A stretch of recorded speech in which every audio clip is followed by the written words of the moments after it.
तो हेलो बच्चों, इस वीडियो में हम औपचारिक पत्र का एक उदाहरण और अनौपचारिक पत्र का एक उदाहरण देखते हैं।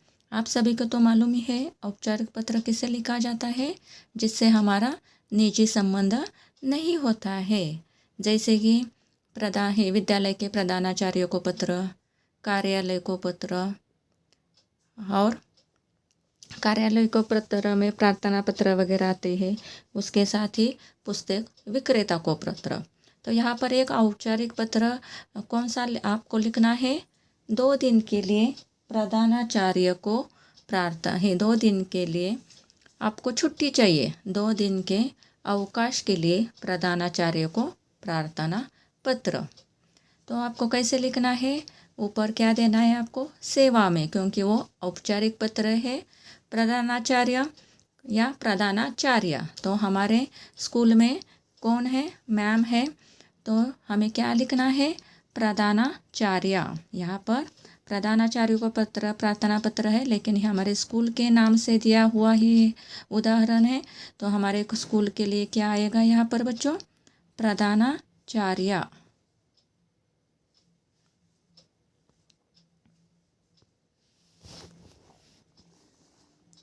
प्रधानाचार्य की जगह प्रधानाचार्य।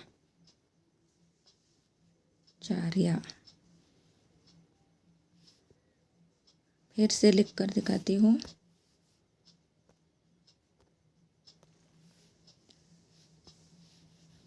प्रधानाचार्य की जगह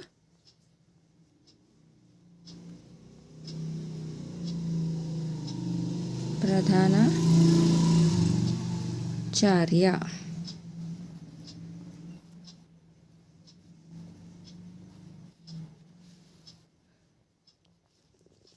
Vivekananda academy of human excellence, Chimangaon, Maharashtra. यहाँ पर ऊपर आपको पता लिखना है अपने विद्यालय का। नीचे उसके क्या आएगा? विषय। ये क्या है? सभी पत्र के अंग है, आपको ध्यान में रखना है। पता कहाँ पर लिखना है? लेफ्ट साइड में। उसके नीचे विषय आना चाहिए। विषय क्या है? 2 दिन के अवकाश के लिए प्रार्थना पत्र। 2 दिन के क्या चाहिए आपको? 2 दिन के अवकाश। अवकाश मतलब छुट्टी। 2 दिन के लिए आपको छुट्टी चाहिए। तो 2 दिन के अवकाश के लिए प्रार्थना पत्र। और कैसे लिखना है? महोदय, और उसके नीचे ही सविनय निवेदन है कि मैं आपके विद्यालय में कक्षा 3A का छात्र हूँ। आपको कैसे लिखना है? देखो बच्चों, सविनय निवेदन है कि मैं आपके विद्यालय में कक्षा 3A का छात्र हूँ। कल दिनांक 21/12/2020 को विद्यालय से वापस आने के बाद मुझे बुखार आ गया।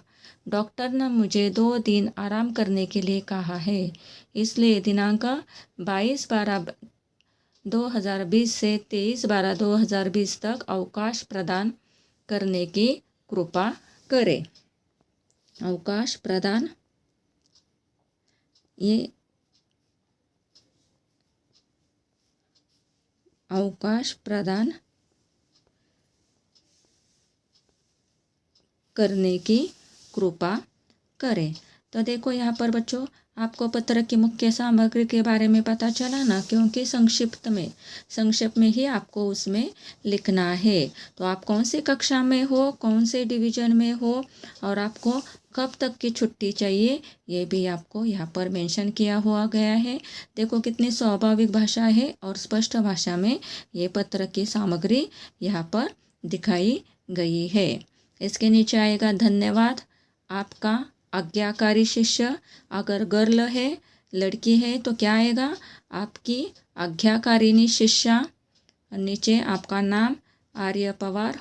दिनांक, कौन से दिनांक को आपको ये लिखना है, देना है आपको, उसकी दिनांक भी यहाँ पर तिथि लिखी हुई है। ये यहाँ पर औपचारिक पत्र का उदाहरण दिया हुआ है। इसके आगे हम अनौपचारिक पत्र का उदाहरण देखते हैं। अनौपचारिक पत्र का उदाहरण है, अपने मित्र को जन्मदिन का निमंत्रण पत्र। अनौपचारिक पत्र किसे लिखा जाता है? जिससे हमारे निजी संबंध होते हैं, जिससे हमारे व्यक्तिगत संबंध होते हैं, उनको हम अनौपचारिक पत्र आते हैं। उसमें कौन आता है?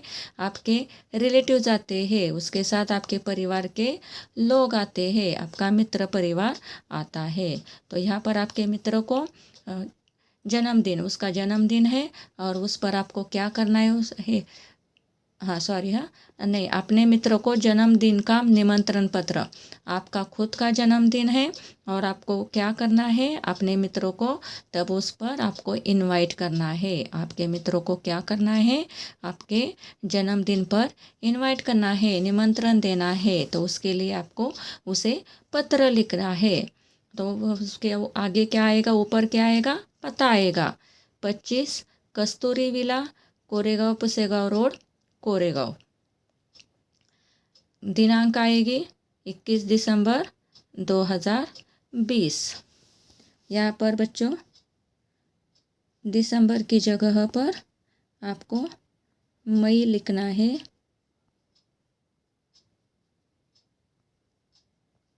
कौन सा मंथ लिखना है? मई मंथ लिखना है। प्रिय मित्र अर्पित, तुम कैसे हो? तुम्हें याद होगा कि मेरा जन्मदिन गर्मी की छुट्टियों में आता है। मैं 25 मई को अपना जन्मदिन मना रहा हूँ। मैंने अपने कई मित्रों और रिश्तेदारों को अपने घर पार्टी में बुलाया है। पार्टी शाम 6 बजे होगी। हम सभी मिलकर खूब खेलेंगे और मस्ती करेंगे। मैं तुम्हारी राह देखूंगा। अपने माता पिता को मेरा प्रणाम कहना। तो देखो यहाँ पर आपके मित्र के साथ आपके व्यक्तिगत संबंध है, इसलिए आपने कैसे लिखा है उसे? प्रिय मित्र अर्पित। यहाँ पर प्रिय होना चाहिए। प्रिय मित्र अर्पित, तुम कैसे हो? उसका हालचाल आपको पहले पूछना है।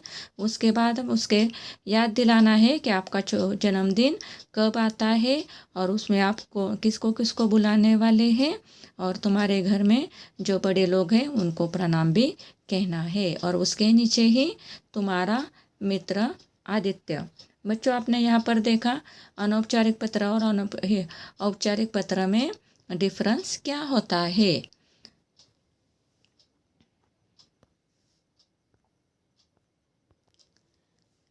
इसके अलावा भी बच्चों आपको औपचारिक और अनौपचारिक पत्र लिखने की कोशिश करनी है।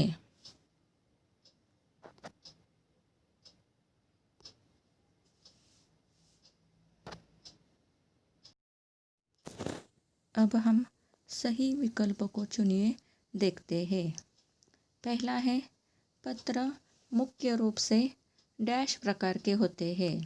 बच्चों पत्र कितने प्रकार के होते हैं? 2 प्रकार के होते हैं। दूसरा है डैश पत्र उन लोगों को लिखे जाते हैं जिनसे हमारे निजी संबंध नहीं होते हैं। पत्र मुख्य रूप से कितने प्रकार के होते हैं? 2 प्रकार के होते हैं, औपचारिक पत्र और अनौपचारिक पत्र। तो औपचारिक पत्र किसे कहते हैं? जिनसे हमारे निजी संबंध नहीं होते हैं।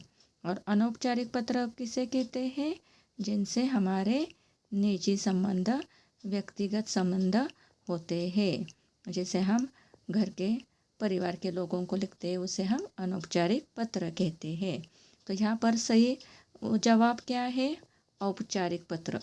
औपचारिक पत्र उन लोगों को लिखे जाते हैं जिनसे हमारे निजी संबंध नहीं होते हैं।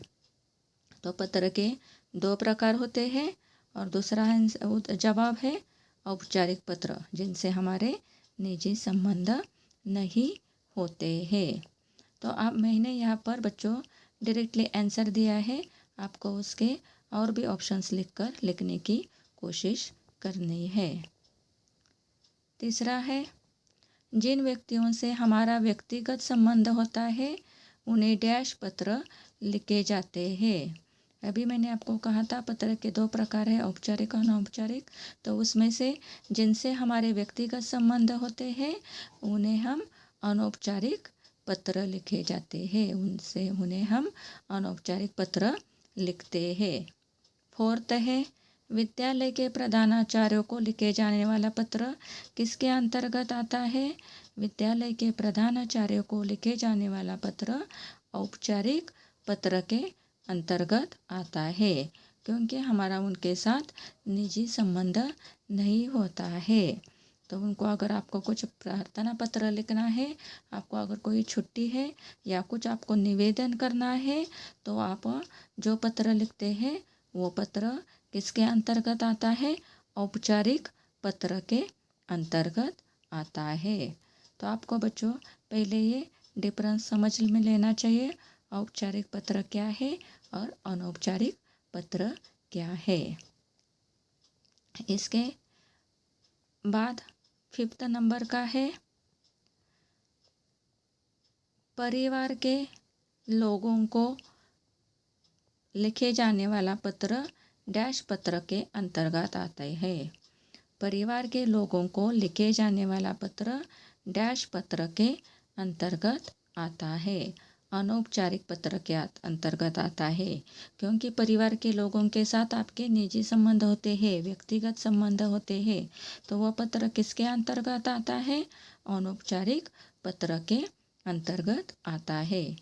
पुस्तक विक्रेता को लिखे जाने वाला पत्र अनौपचारिक पत्र कहलाता है। ये सही है या गलत है बच्चों? ये गलत है।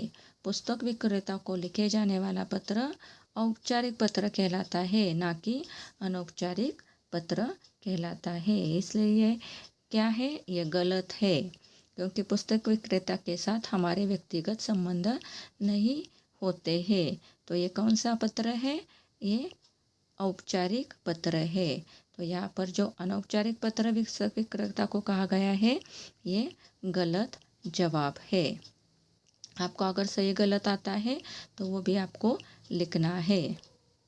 नेक्स्ट, परिवार के लोगों को लिखे जाने वाला पत्र अनौपचारिक पत्र कहलाता है। सही है, क्योंकि परिवार के लोगों के साथ आपके व्यक्तिगत संबंध होते हैं, आपके उनके साथ निजी संबंध होते हैं, तो उसे वो कैसा पत्र कहलाता है? अनौपचारिक पत्र कहलाता है। विद्यालय के प्रधानाचार्यों को लिखे जाने वाला पत्र औपचारिक पत्र कहलाता है। ये सही है या गलत है? यह सही है, क्योंकि विद्यालय के प्रधानाचार्य को लिखे जाने वाला पत्र औपचारिक पत्र क्यों है? क्योंकि औपचारिक पत्र उन्हें लिखा जाता है जिनसे हमारे निजी संबंध नहीं होते हैं। तो विद्यालय के प्रधानाचार्य को जो आप प्रार्थना पत्र लिखते हैं, जो निवेदन लिखते हैं, वो किसके अंतर्गत आता है? औपचारिक पत्र के अंतर्गत आता है। तो ये क्या है? सही जवाब है। तो इसके साथ ही कार्यालय को वगैरह आप जो पत्र लिखते हैं, ये भी पत्र कैसा पत्र कहलाता है? औपचारिक पत्र कहलाता है। कार्यालय को लिखे जाने वाले पत्र, पुस्तक विक्रेता को लिखे जाने वाले पत्र, विद्यालय के प्रधानाचार्य को लिखे जाने वाले पत्र औपचारिक पत्र कहलाते हैं। उसके आगे का है, मित्रों और निकट संबंधियों को लिखे जाने वाले पत्र अनौपचारिक पत्र कहलाते हैं। मित्रों और निकट संबंधियों को लिखे जाने वाला पत्र अनौपचारिक पत्र कहलाता है। ये सही है या गलत है बच्चों? ये सही है। तो हमने अभी इस वीडियो में क्या देखा बच्चों? औपचारिक पत्र कैसे लिखा जाता है और अनौपचारिक पत्र कैसे लिखा जाता है, इसका मैंने एक एक उदाहरण यहाँ पर दिया गया है। आपको भी इसके अलावा पत्र लिखने की कोशिश करनी है, और उसके साथ ही जो मल्टीपल चॉइस क्वेश्चन दिए गए हैं वो भी आपको ठीक से पढ़ने हैं और आपको अपने नोटबुक में लिखने हैं। अगर आपको कोई डाउट है तो आप मुझे पूछ सकते हैं। Thank you.